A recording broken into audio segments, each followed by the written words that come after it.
Se gostar do vídeo, deixe o seu like, clique no sininho, inscreva-se no canal, comente e compartilhe. Isso nos motiva a produzir conteúdos de qualidade para você. Mas nada mais decepcionante, pelo que tem mostrado a sensibilidade das pessoas com relação às surpresas que tem nos dado o Poder Judiciário, que sempre foi uma esperança de justiça, por sua moderação, seu equilíbrio, a isenção a envolvimentos políticos, etc. O Judiciário tem dado margem seguidamente a desencantos populares, em generalizadas decisões, e se permitindo centrar aqui no que é mais notório, por exemplo, nas decisões do Supremo Tribunal Federal, que tem liberado delinquentes, escancarados delinquentes em abusos com o dinheiro público. E nesse particular tem se salientado um ministro da Suprema Corte, que já se caracteriza pela pecha de libertador geral dos delinquentes. Um julgador que tem se mostrado avesso, por exemplo, à Operação Lava Jato, que tem mostrado verdadeira compulsão para soltar envolvidos, seja também nos escândalos administrativos do estado do Rio de Janeiro, como no caso do chamado Barão dos Ônibus, de grande repercussão à época, seja na coleção de solturas de presos doleiros, como ainda aconteceu ontem, integrantes desses doleiros que foram do governo Sérgio Cabral, decisão que inclusive despertou a desconformidade do juiz federal Marcelo Bretas, que remeteu uma carta ao ministro afirmando que corrupção não pode ser vista como crime menor. Advertência que, no entanto, não foi ouvida. Um outro libertado tinha sido flagrado por fraude ao sistema penitenciário. São muitos os casos de decisões monocráticas, entre elas o caso do notório acusado Paulo Preto, que foi preso, poucos dias depois solto pelo mesmo ministro de quem falo, o acusado preso de novo por ordem do juiz Bretas, do Rio de Janeiro, mas solto de novo pelo mesmo ministro libertador de delinquentes.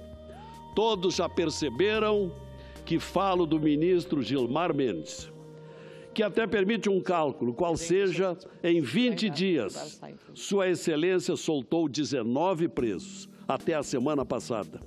Pois este mesmo ministro, que foi presidente por 2 anos do Superior Tribunal Eleitoral até o ano passado, quando o Congresso Nacional aprovou uma lei pela realização do voto impresso no pleito de outubro próximo. São muitas as entidades e instituições que descreem na lisura das eleições sem o voto impresso. Pois Gilmar Mendes, senhores senadores, desde o início da sua gestão no TSE, adotou um posicionamento contra aquela lei, a Lei 13.165 de 2015, uma lei, portanto, que já tem 3 anos, e não adotou providência concreta para instalar o processo preparatório para o voto impresso nas próximas eleições.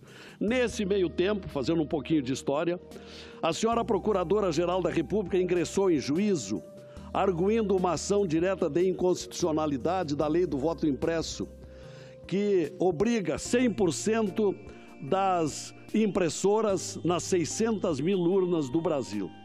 Pois não é que a relatoria do referido processo acabou recaindo nas mãos do mesmo ministro Gilmar Mendes, o mesmo Gilmar Mendes de posição pré-concebida e conhecida, contrária, desde o seu tempo de presidente do Superior Eleitoral?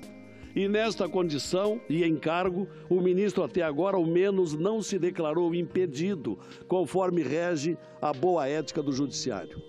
Mesmo decidindo levar o processo ao plenário, o ministro Gilmar será o relator, portanto, vai proferir voto, nesse caso, contra a lei do voto impresso. Ora, tal comportamento importa num assinte à boa prática do Judiciário, particularmente a função jurisdicional do julgador. É lastimável constatar esse comportamento de um ministro do Supremo que já há bastante tempo não goza do respeito público e que causa enorme constrangimento a vários de seus colegas do Poder Judiciário.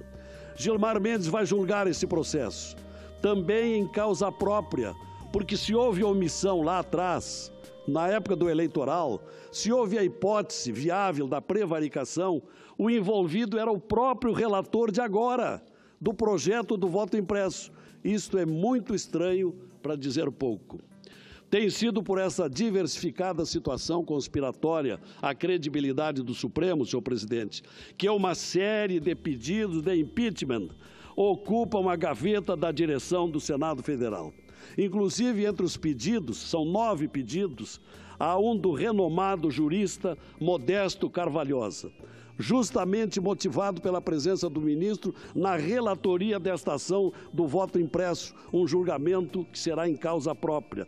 Por esta razão, senhor presidente, eu quero aqui fazer um apelo ao senhor presidente do Senado Federal, o senador Eunício Oliveira, no sentido de trazer para o plenário ao menos um dos 9 pedidos de impeachment reunidos em seu gabinete, para que o plenário do Senado possa também discutir a matéria democraticamente, essa matéria de tanto clamor público, para que não se continue com essas decisões restritas a uma decisão monocrática, antidemocrática, conspiratória ao colegiado de representantes do povo e dos estados. Que seja esta casa valorizada como instituição legislativa e que está ameaçada de ser descumprida, porque a lei é legítima, a lei do voto impresso, entre os outros tantos casos motivados pelo libertador geral dos delinquentes.